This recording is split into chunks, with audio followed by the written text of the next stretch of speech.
Assalamualaikum warahmatullahi wabarakatuh. Saya Satria, mahasiswa Teknik Sipil Universitas Muhammadiyah Surakarta. Di sini saya akan membahas apa itu BIM. Mengutip dari internet, BIM merupakan sebuah sistem teknologi di bidang konstruksi yang mampu mensimulasikan seluruh informasi di dalam proyek pembangunan ke dalam 3 dimensi. Jadi yang pertama-tama yang perlu kita pahami yaitu BIM bukan aplikasi, tapi sebuah sistem teknologi, gitu ya. Intinya BIM itu adalah sebuah sistem yang saling terintegrasi satu dengan yang lain dalam pekerjaan konstruksi.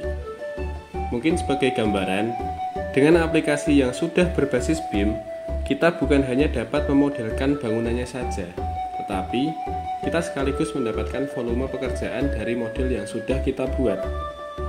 Bahkan, kita dapat mengecek adanya kesalahan perencanaan konstruksi yang biasa disebut dengan clash detection, sehingga meminimalisir resiko terjadinya human error dalam tahap konstruksi. Dan di sini saya akan mensimulasikan pembuatan Masjid Kiai Haji Mas Mansur yang berada di kampus 4 Universitas Muhammadiyah Surakarta dengan menggunakan aplikasi Revit yang sudah berbasis BIM.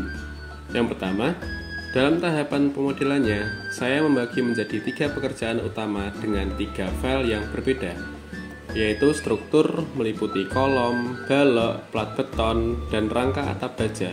Kemudian, file yang kedua, arsitektur, meliputi dinding, pintu, jendela, cat, hingga keramik serta plafon dan detail-detail arsitektur yang lain.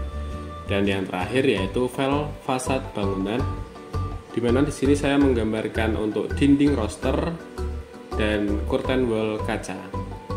Di pekerjaan yang pertama yaitu struktur, seperti biasa saya memulai dengan membuat grid dengan acuan ukuran yang saya gambar terlebih dahulu di AutoCAD.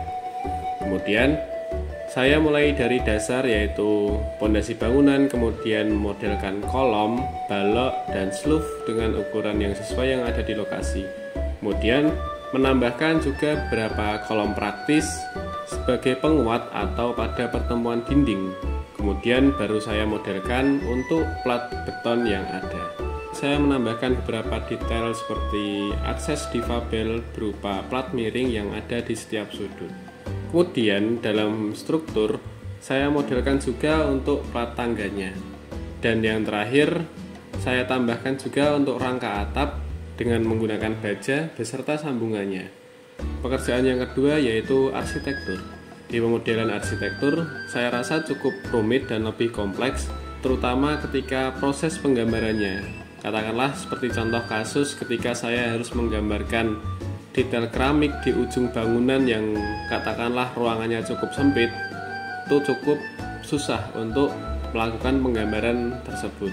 Dan penggambaran di arsitektur juga saya rasa lebih kompleks daripada struktur, karena meliputi mulai dari dinding sekaligus dengan catnya, keramik lantai, plafon, pintu, jendela, hingga atap bangunan yang berupa genteng tanah liat sampai kubah yang berasal dari plat besi. Itu semua saya masukkan ke dalam file arsitektur. Kemudian yang terakhir ada file fasad bangunan yang berupa dinding roster dan kaca yang ada di sisi terluar bangunan masjid ini. Adapun kelebihan dari Revit yang sejauh ini saya dapat rasakan langsung adalah ketika dengan model 3 dimensi yang sudah kita buat, kita dapat menghitung volume pekerjaan yang ada bahkan di tiap lantai. Jadi semisal katakanlah kita butuh volume kolom lantai 1, itu kita bisa hitung untuk volumenya, atau di volume dinding lantai 2 dan seterusnya, itu bisa kita lakukan. Bahkan apabila kita butuh semua data volume bangunan tersebut, itu bisa kita dapatkan tanpa harus menghitung manual. Yang kedua, saya dapat mengetahui apakah ada kesalahan di pemodelan saya dengan melakukan cek clash detection, sehingga kita bisa perbaiki di pemodelan 3 dimensinya.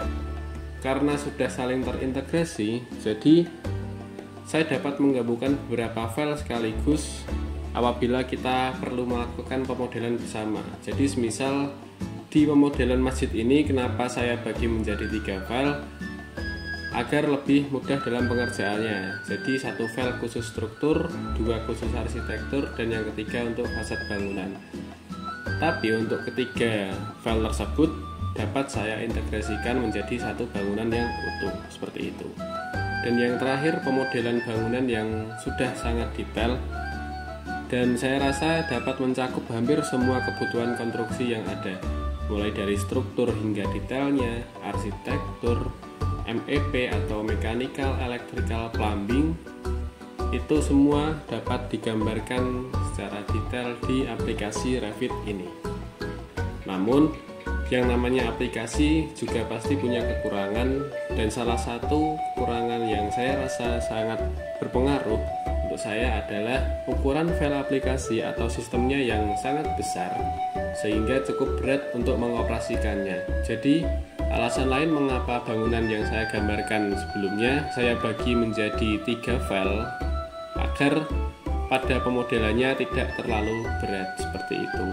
Jadi kurang lebih seperti itu pemaparan dari BIM sesuai dengan apa pengalaman dan yang saya rasakan secara langsung. Terima kasih. Mohon maaf apabila ada kesalahan. Wassalamualaikum warahmatullahi wabarakatuh.